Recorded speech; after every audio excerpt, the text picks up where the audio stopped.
নমস্কার। আজকে শনি রাহুর অশুভ যোগ নিয়ে একটু আলোচনা করব। তাহলে ভয় পাবেন না। এটা আলোচনা করার কারণ হচ্ছে আপনারা একটু সতর্ক হয়ে যাবেন। আগামী 1.5 বছর পর্যন্ত আপনাদেরকে একটু কিছু কিছু রাশিকে সতর্ক হতে হবে। তার মানে যে আপনি ভয় পাবেন তা নয়। এবার আমি এটা যখন বলছি শনি রাহুর যোগ, তেমনি সেই রাশিগুলোরই আবার অনেক জায়গায় গ্রহ ট্রানজিট ভালোও বলেছি।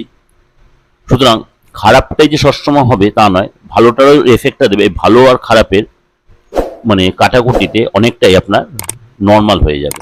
সুতরাং এইটা বলার কারণ হচ্ছে আপনাদের যদি একটু নিজেরা কন্ট্রোলে থাকেন বা নিজে ওয়াকিবহাল থাকেন, তার জন্যই এই আলোচনাটা করা। গত 8ই জুলাই 2024 শনির নক্ষত্রে উত্তর ভাদ্রপদ নক্ষত্রে রাহু প্রবেশ করেছে। এই রাহু এই নক্ষত্রে অর্থাৎ উত্তর ভাদ্রপদ নক্ষত্রে আগামী 18 মাস পর্যন্ত থাকবে। এর আগে রাহু বুধের নক্ষত্র রেবতীতে জ্যোতিষ গণনা অনুসারে শনির নক্ষত্রে যাওয়ার পরে রাহু কিছু রাশির সমস্যা হয়তো একটু বাড়াবে বলে মনে হচ্ছে। এই রাশির জাতকরা যদি সেরকম কোনো সমস্যায় পড়েন, অবশ্যই কারোর সাথে একটু কনসাল্ট করুন। প্রথম রাশি হচ্ছে বৃষ রাশি। আমি বৃষ রাশি কিন্তু সময় ভালো বলেছিলাম। এখানে খারাপ বলার কারণ যে শনি যেহেতু রাহুর নক্ষত্রে যাচ্ছে, তার জন্য যে নেগেটিভ সেটার জন্য, স্পেসিফিক্যালি এইটার জন্য বলছি। বৃষ রাশির জাতকদের এই সময় আর্থিক জায়গাটা একটু ডিস্টার্ব হতে পারে, কোনো কারণে একটু অর্থ লস হতে পারে বা লোকসান হতে পারে, এবং মানসিক একটু চাপ আসবে।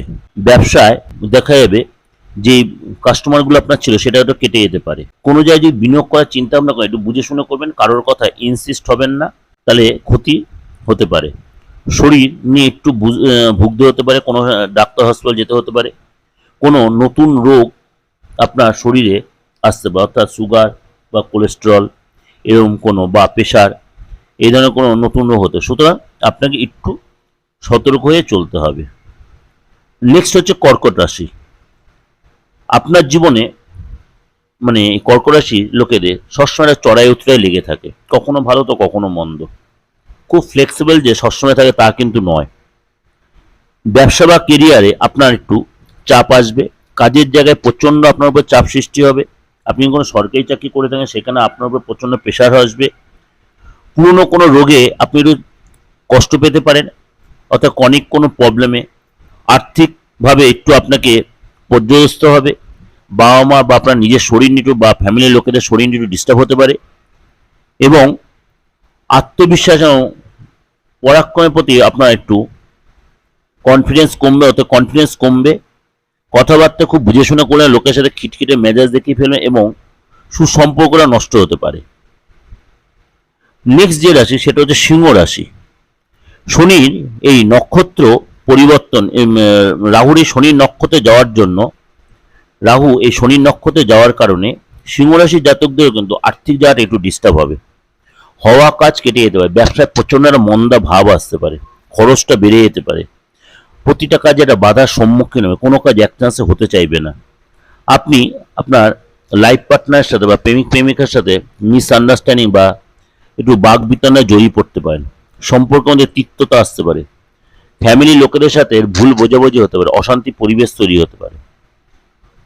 অবশ্যই এরকম যে সিচুয়েশন, অবশ্যই একটু সেটা কনসাল্ট করে নেবেন, তাহলে অবশ্যই সেখান থেকে আপনি রিকভারি করতে পারবেন। এই জিনিসটা বলার একটা কারণ, বা আগেও বললাম এখনো বলছি, সতর্কতা অবলম্বন। তার বলে যে আপনার একদম কন্টিনিউ খারাপ যাবে তা নয়। আপনার যে অন্য সব গ্রহ ট্রানজিটগুলো যে ভালো এফেক্ট হয় সেটাও কিন্তু আপনি পাবেন। অর্থাৎ খারাপ আর ভালো দুটো কম্বিনেশনে আপনার জায়গাটা সমতুল মানে মেকআপ হয়ে যাবে। ভয় পাবেন না কখনোই, প্রত্যেক রাশির জন্যই বলছি। যদি আপনাদের সাথে মেলে, অবশ্যই ভালো লাগে প্রোগ্রামটা লাইক করবেন, সাবস্ক্রাইব করুন, বেলটা অন করবেন, যতটা লোকে শেয়ার করবেন। এই দিগদর্শন মন্ত্র চ্যানেলটা যেমনি আপনার প্রোগ্রাম দেখছে, আমার পুরোনো চ্যানেল দিগদর্শন, সেখানেও আপনি নানা রকম বিশেষ করে মাসিক রাশিফল সেখানে পেয়ে যাবেন। আর যদি যোগাযোগ করতে হয় অবশ্যই বুকিংয়ে ফোন করে দেশের যে কোনো প্রান্ত থেকে আপনি আমার থেকে সহায়তা পেতে পারেন সামান্য রেমুনারেশনের বিনিময়ে। নমস্কার, ভালো থাকবেন।